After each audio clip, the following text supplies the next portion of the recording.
Alors, on a vu ici comment supprimer un commentaire. On a vu également comment éditer un commentaire. Et maintenant, nous allons passer ici à la création d'un commentaire. Alors, je vais d'abord aller dans le composant comments.vue. Et ici, je vais créer un composant qui va contenir ici le formulaire pour créer un commentaire. Alors là, je le coupe. Et ici, je mets comme nom add comment. Et je le colle à l'intérieur. Je vais l'importer. Ici, c'est add-comment. Et là, je duplique. Ici, je mets add. Et là, je vais déclarer le composant. Ici, c'est add comment. Alors, là, il me donne une erreur. Parce que ici, les composants, je n'ai pas déclaré à l'intérieur du dossier comments. Voilà. Alors, je réactualise. Ici, le formulaire s'affiche. Très bien. Ici, si je vais dans le formulaire, ici, on va faire comme pour les formulaires d'édition. Là, j'ai mis un vue modèle. J'ai mis un vue modèle. J'ai mis body. Ici, je vais créer l'objet data. Je mets return. Et là, je mets body. En valeur, je mets nul. Alors, soit tu peux mettre ici nul, soit mettre ici des guillemets, sans mettre d'espace. Hein. Des guillemets simples ou bien des guillemets doubles. Voilà, c'est équivalent à un nul. Moi, j'aime bien mettre ici nul. Voilà, maintenant que cela est fait, ici, on va mettre l'événement submit. Je mets submit. Prevent, parce que j'ai pas envie que la page se charge. Et ici, je vais utiliser la méthode submit. La méthode submit n'existe pas, on va la créer. Ici, je mets l'objet méthode. Et je mets juste submit.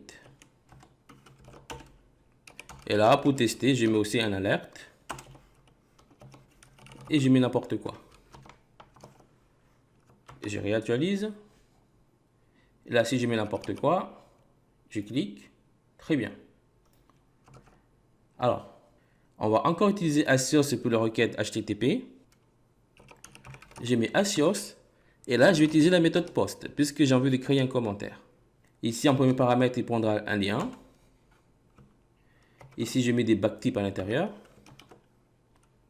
Et comme d'habitude, je vais utiliser ici la propriété location, pathname, et ici comment. Et là, en deuxième paramètre, il faut envoyer les commentaires. Ici, je mets body, qui sera égal à this body. Et si tout se passe bien, je mets un when. Et là, je mets une fonction fléchée.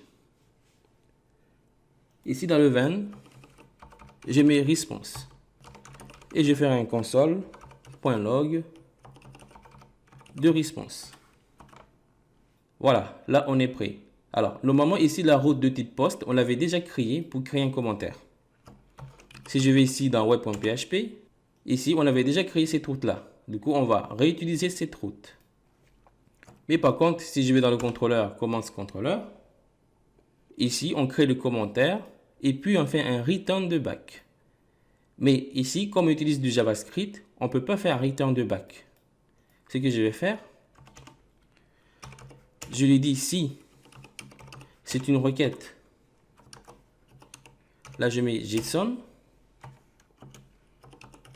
Je me fais un return du commentaire. Alors là, je vais stocker le commentaire. Je mets $comment égale à ça. Et je fais un return du comment. Voilà. Et là, j'enlève ici l'anti-slash que je n'aime pas. Alors là, je lui dis, grosso modo, s'il reçoit une requête avec du JavaScript, du coup, il me fera un return du commentaire. Ou sinon, il me fait un return de back.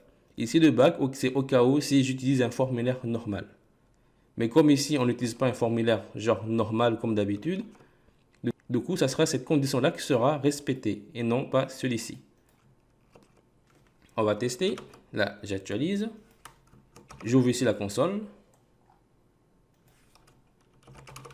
J'ai mes coucous. Je clique. Voilà. Là, on récupère ici les commentaires. Et si je vais dans Network, on n'a pas eu de soucis. Voilà. Mais moi, comme je sais que ici, je vais seulement utiliser du JavaScript, du coup, ça, j'enlève ça. Et j'enlève ici le return de back. Je réactualise. Ici, le commentaire coucou a bien été créé. Je mets n'importe quoi. Je clique. Voilà. Alors, là, le souci, je récupère tout. Et moi, ce qui m'intéresse, c'est seulement de récupérer ce qu'il y a ici dans Data. Du coup, ici, je retourne dans Add Command. Et là, je fais un constant prologue de Response Data. Je récupère seulement ce qu'il y a dans Data. Je réactualise. Le commentaire bidon a bien été créé. J'écris aussi notre commentaire. Je clique. Voilà. Là, je récupère seulement ce qu'il y avait dans Data. Maintenant, on va passer ici à l'ajout des commentaires. Alors, pour cela, je vais encore créer un événement. Là, je vais enlever ça. Ici, je mets un $, $emit. Et là, comme nom de l'événement, je mets create. Et ici, je lui passe le commentaire. Alors, je peux soit ici de passer le commentaire directement avec le VisBody. Mais le problème, j'ai pas envie de passer que le commentaire. J'ai envie aussi de passer l'utilisateur. De récupérer ici le nom, l'avatar, la date de création, etc. Mais pas que le commentaire. Du coup, là, je vais récupérer ici ce qu'il y a dans Response Data. Je mets ici Response Data. Et là, je retourne ici dans Comments. Et je récupère ici l'événement. C'est @create. Et ici, je mets la méthode add. La méthode add, on va la créer. Alors, je vais dupliquer ça. Et ici, je mets add. Ici, dans la méthode add, je vais ici récupérer le commentaire. Je mets ici item. Le commentaire qui est là. Et là, je ferai un return de vis. Encore ici, la collection comment. Par contre, ici, je vais utiliser la méthode push qui permet ici de rajouter un commentaire à un tableau. Et là, je lui mets ici le commentaire. On va tester. J'ouvre la console, je réactualise. Et là, je mets n'importe quoi.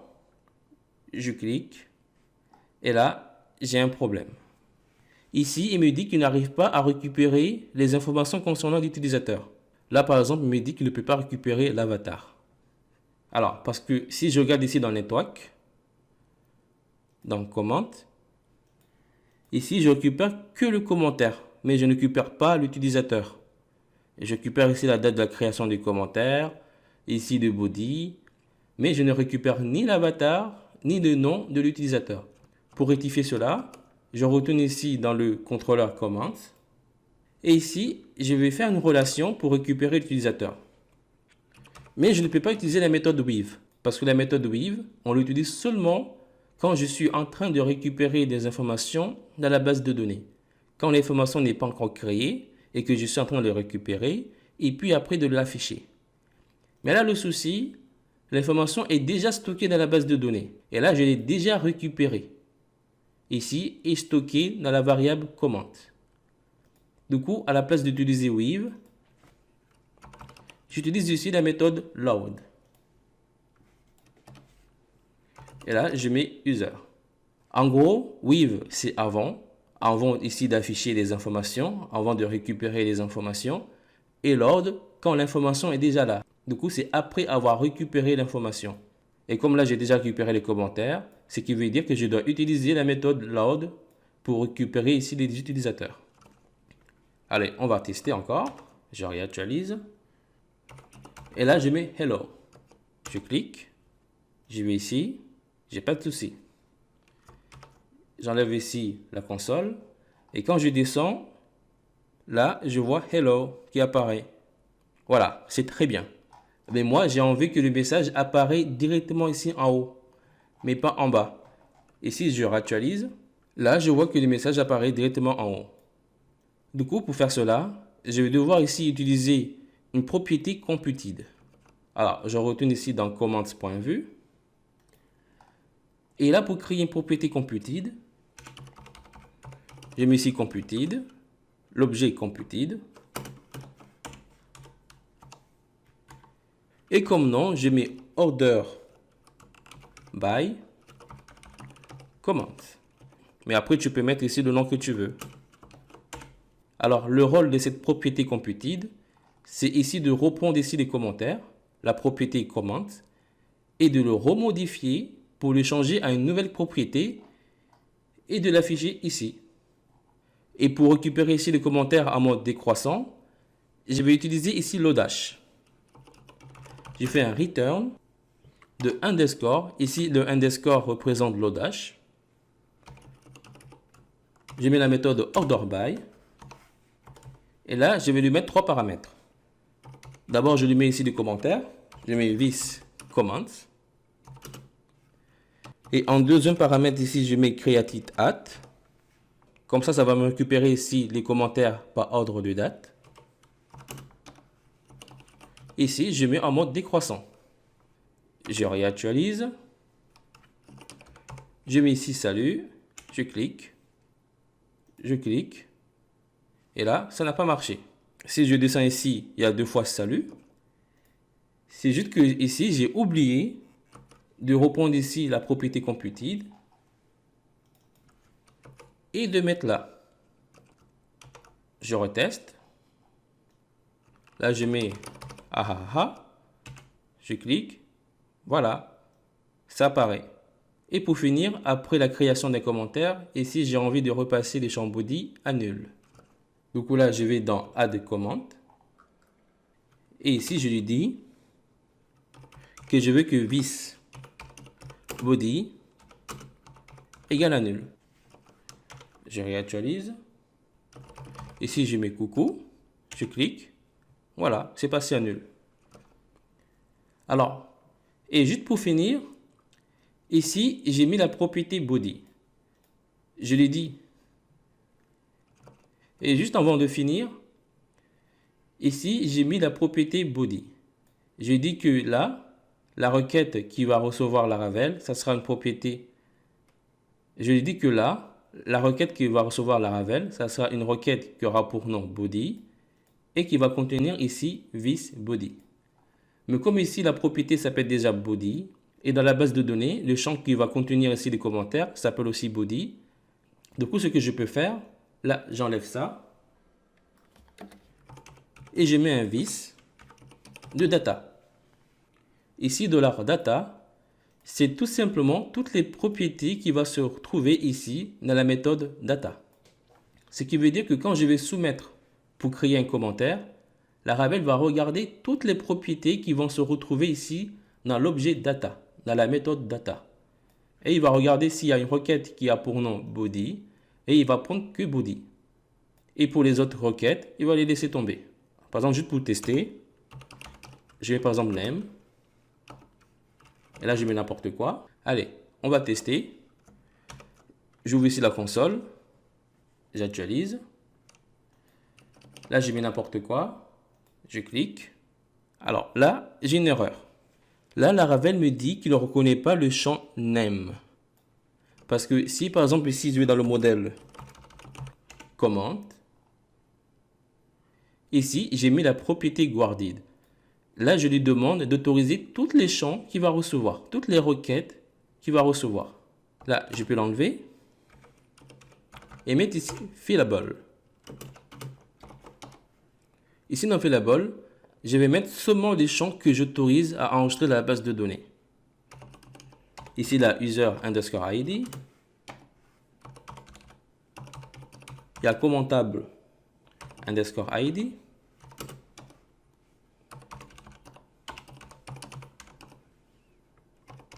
Commentable underscore type. Et body. Suivi de IP.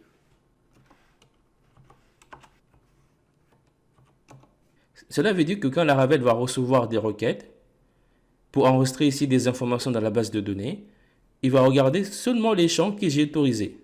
Et comme ici, il n'y a pas de champ name, du coup là, j'actualise, je mets n'importe quoi, je clique, et là, ça a marché.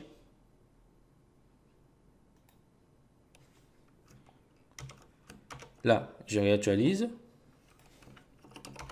je mets salut, je clique, salut. Voilà pourquoi je recommande toujours de mettre la propriété fallable. Parce qu'avec la propriété guarded, tu vas souvent avoir des problèmes et ce sont des problèmes qui sont très difficiles à débugger. Si tu mets ici la propriété fallable, tu es sûr et certain que tu n'auras pas ce genre de souci. Ce qui veut dire que si je retourne ici dans le composant comment, ici j'ai aussi la propriété editing. Du coup là, je peux enlever ça et mettre ici vis data. Là, j'actualise. Je clique ici pour éditer. Et là, je mets n'importe quoi. Je clique. Et là, comme tu peux le voir, ça a très bien marché.